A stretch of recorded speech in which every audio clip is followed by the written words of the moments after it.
ദില്ലിയിൽ രാഹുൽ ഗാന്ധിയുമായുള്ള കൂടിക്കാഴ്ചയ്ക്ക് ശേഷം ഉമ്മൻചാണ്ടി മാധ്യമങ്ങളെ കാണുന്നു. അതുകൊണ്ട് അങ്ങനൊരു നിർദ്ദേശം ഹൈക്കമാൻഡ് ഭാഗത്തു നിന്ന് വന്നിട്ടില്ല, വരുത്തുമില്ല.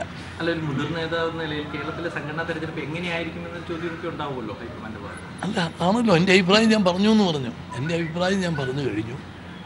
ഇനി ഹൈക്കമാൻഡാണ് തീരുമാനിക്കുന്നത്. കേരളത്തിലെ ഇപ്പോഴത്തെ സാഹചര്യത്തിൽ പ്രത്യേകിച്ച് സർക്കാരിനെതിരെയുള്ള പോരാട്ടം അതെല്ലാം നടക്കുന്ന സാഹചര്യത്തിൽ സമവായത്തിലൂടെ ഒരു കോൺഗ്രസ് പ്രസിഡന്റ് KPCC പ്രസിഡന്റ് കണ്ടെത്തുന്നതല്ലേ കുറച്ചുകൂടെ ഒരു നല്ല കാര്യം, അതോ തെരഞ്ഞെടുപ്പിലേക്ക് പോകുന്നതാണ്? അതെല്ലാം ഹൈക്കമാൻഡ് തീരുമാനിക്കും.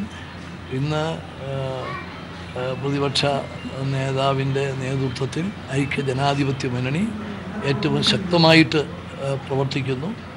കോൺഗ്രസിൻ്റെയും ശക്തമായിട്ടുള്ള പ്രവർത്തനമാണ് എല്ലാ രംഗത്തും നടക്കുന്നത്. മലപ്പുറം തിരഞ്ഞെടുപ്പിലും UDFൻ്റെ ഐക്യവും ഒരു ഒന്നിച്ചുള്ള ആത്മാർത്ഥതയോടിട്ടുള്ള പ്രവർത്തനത്തിൻ്റെയും ഒരു വിജയമാണ് മലപ്പുറത്തുണ്ടായത്. ഇന്ന് തൊട്ട് മൂന്നാറിൽ ഒഴിപ്പിക്കൽ തുടങ്ങിയിരിക്കുന്നു. ആത്മാർത്ഥതയോടെയാണ് സർക്കാരിൻ്റെ നീക്കമെന്ന് കാണുന്നത്, കോൺഗ്രസ് എങ്ങനെ കാണുന്നത്? പിന്നെ നല്ല കാര്യങ്ങൾ ചെയ്താൽ നിശ്ചയമായും പ്രതിപക്ഷത്തിൻ്റെയും സപ്പോർട്ടുണ്ടാകും. മുന്നണിക്കകത്തൊക്കെ അഭിപ്രായ വ്യത്യാസങ്ങളൊക്കെ സ്വാഭാവികമാണ്. പക്ഷേ ഗവൺമെൻറ്റിൻ്റെ പ്രവർത്തനത്തെ അത് ബാധിക്കുമ്പോഴാണ് മറ്റുള്ള ഇടപെടലുകൾ വരുന്നത്. UDF ശക്തമായ അഭിപ്രായം പറയേണ്ടി വന്നത് CPI അഭിപ്രായ വ്യത്യാസം മൂന്നാർ കുടിയൊഴിപ്പിക്കലിനെ ബാധിക്കുന്ന ഒരു നിലപാട് വന്നു. അന്ന് അതിനെ ശക്തമായിട്ട് എതിർത്തിരുന്നു. ഗവൺമെൻറ്റിൻ്റെ പ്രവർത്തനത്തെ ബാധിക്കുന്ന അവസരത്തിലാണ് ഞങ്ങൾ അഭിപ്രായം പറയുന്നത്. ഈ അധ്യക്ഷ സ്ഥാനത്തേക്ക് ആരുടെങ്കിലും പേരുകൾ നിർദ്ദേശിക്കുന്ന തരത്തിൽ എന്തെങ്കിലും ചർച്ചകൾ? അധ്യക്ഷ സ്ഥാനത്തേക്ക് ആരുടെങ്കിലും പേരുകൾ? ആ ചർച്ചയുടെ വിശദാംശങ്ങൾ പറയാൻ പറ്റില്ലല്ലോ. പക്ഷെ എത്ര പെട്ടെന്നുണ്ടാവും? ഈ വളരെ വേഗത്തിൽ കാര്യങ്ങൾ തീരുമാനിക്കപ്പെടുമോ, അതോ തെരഞ്ഞെടുപ്പിൻ്റെ ഘട്ടത്തിലേക്ക് തന്നെ വേഗത്തിലൊരു തീരുമാനം എടുക്കുമെന്നാണ് എൻ്റെ വിശ്വാസം. തെരഞ്ഞെടുപ്പിന് മുമ്പ് ഒരു തീരുമാനം ഉണ്ടാകും? തെരഞ്ഞെടുപ്പിൻ്റെ തീയതി പ്രഖ്യാപിച്ചതിന് മുമ്പ് ഒരു തീരുമാനം ഉണ്ടാകും? അല്ല, തീരുമാനം താമസിയാതെ എന്താണോ തീരുമാനം ആ തീരുമാനം ഉടനെ ഉണ്ടാകും. ഈ റെഡ് ലൈറ്റുകൾ നീക്കം ചെയ്യണമെന്ന് പറഞ്ഞിട്ടൊരു തീരുമാനം വന്നിട്ടുണ്ട് കേന്ദ്ര നേതൃത്വത്തിൽ. മുൻ മുഖ്യമന്ത്രി നിലയ്ക്ക് താങ്കളുടെ അഭിപ്രായം തന്നെ? അല്ല, അത്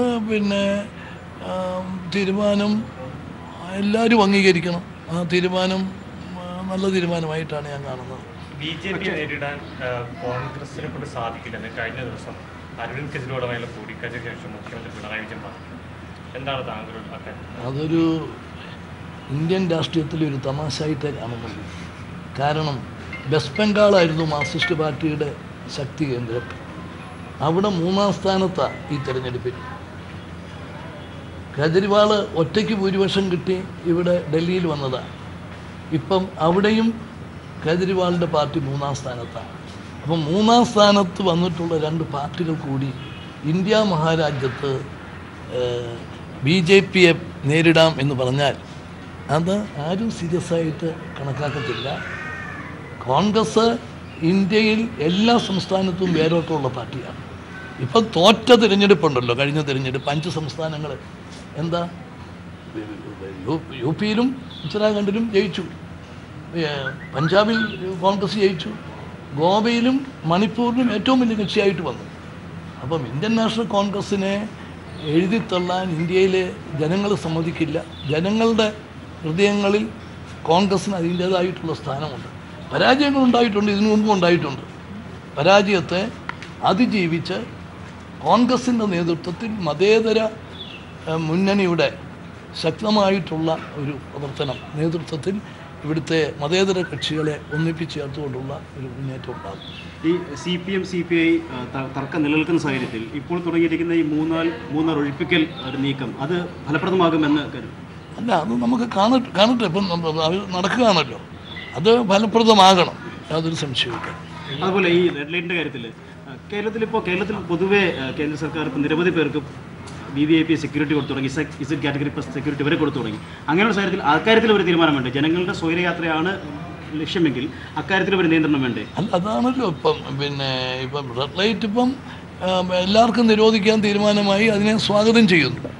മറ്റു കാര്യങ്ങൾ ഒരു ഗവൺമെൻറ്റിന് തീരുമാനിക്കാവുന്ന കാര്യങ്ങളാണ്. ഗവൺമെൻറ്റാണ് അതിൻ്റെ പരിധി നിശ്ചയിക്കേണ്ടത്.